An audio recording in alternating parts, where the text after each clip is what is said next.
Permisi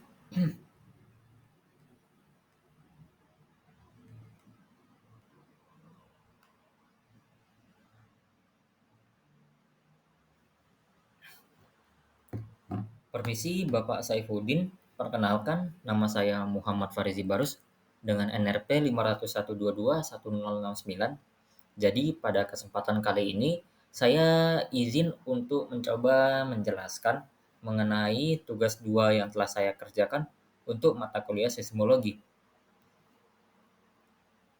Adapun tanpa berlama-lama lagi akan saya coba langsung ke penjelasan. Namun sebelum itu saya minta maaf karena keterbatasan alat rekaman sehingga saya tidak bisa software maksud saya keterbatasan software rekaman sehingga saya tidak bisa menampilkan PPT-nya dalam layar full karena nanti bakal kepotong, Pak. Oke, mungkin itu saja yang bisa itu merupakan sedikit, permohonan maaf saya, Pak. Lalu saya lanjut untuk penjelasan soalan yang pertama. Jadi di sini saya akan mencoba menjelaskan mengenai gelombang Rayleigh, Love, dan juga penurunan rumusnya. Namun sebelum memasuki penurunan rumus, saya akan mencoba memperkenalkan tentang kedua gelombang permukaan ini. Jadi, gelombang permukaan Rayleigh dan Love ini merupakan dua jenis gelombang yang merambat di sepanjang permukaan bumi, yang umumnya bertanggung jawab atas kerusakan pada bangunan selama gempa bumi. Nah, gelombang ini bergerak dengan pola yang berbeda, di mana gelombang Rayleigh itu melibatkan gerakan elips yang merupakan kombinasi vertikal dan horizontal, sedangkan gelombang Love melibatkan gerakan geser horizontal. Lalu bisa kita lanjut untuk ke penurunan rumusnya. Setelah konsep dasar yang bisa saya jelaskan tadi, maka saya akan mencoba menjelaskan bagaimana cara menurunkan persamaan gelombang permukaan yang saya awali dengan gelombang Rayleigh. Jadi ada beberapa langkah yang bisa dijadikan acuan dalam menurunkan persamaannya ini. Untuk langkah pertama, kita harus mengetahui kondisi batas dan energi meluruh. Apa itu maksudnya? Jadi, pada gelombang Rayleigh, energi gelombang haruslah meluruh dengan kedalaman, yang artinya amplitudo gelombangnya haruslah menurun saat kita semakin dalam di bawah permukaan bumi. Nah, permukaan bumi ini harus bebas dari traksi atau gaya, sehingga gaya geser dan gaya normal di permukaan haruslah nol. Lalu, setelah mengetahui kondisi batas dan energi meluruhnya,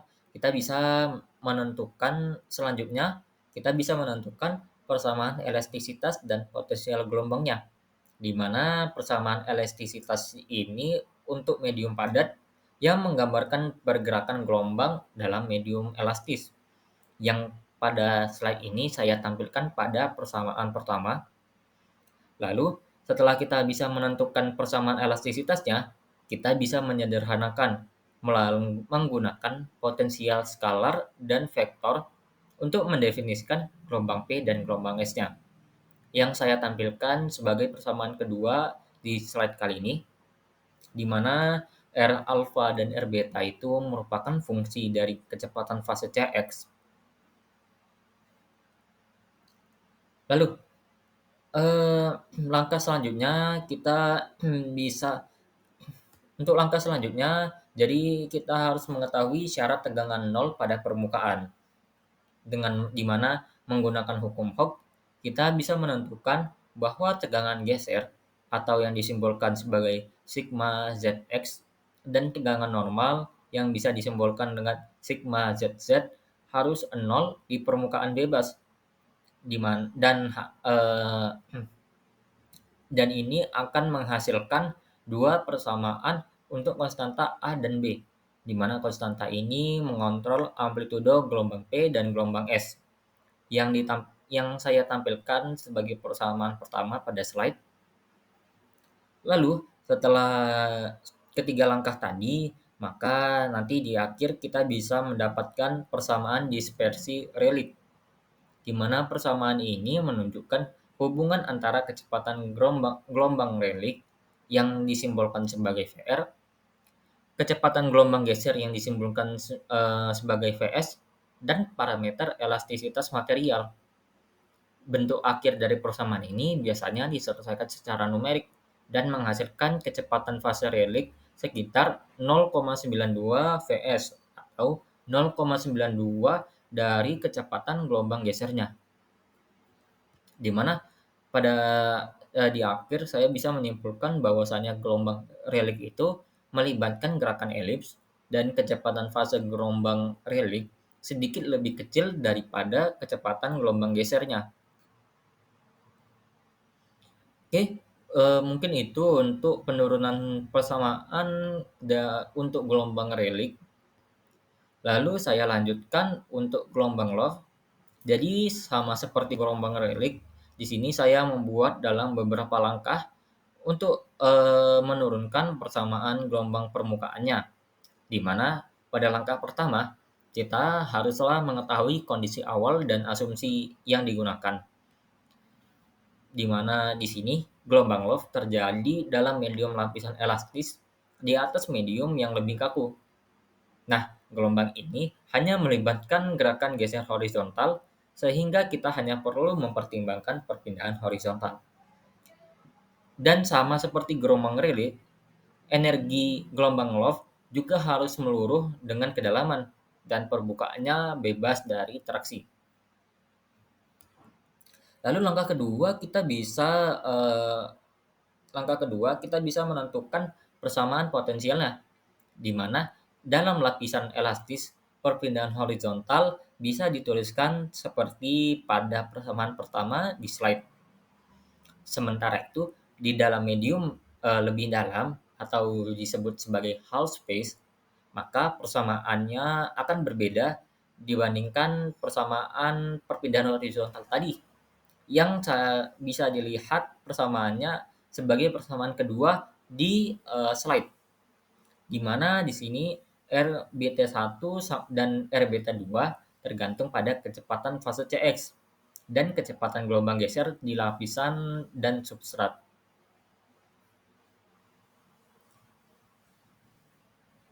Lalu setelah itu kita juga harus mengetahui kondisi batas di permukaan dan interface, di mana pada Z sama dengan 0, tegangan geser haruslah 0, sehingga dihasilkan persamaan seperti persamaan pertama.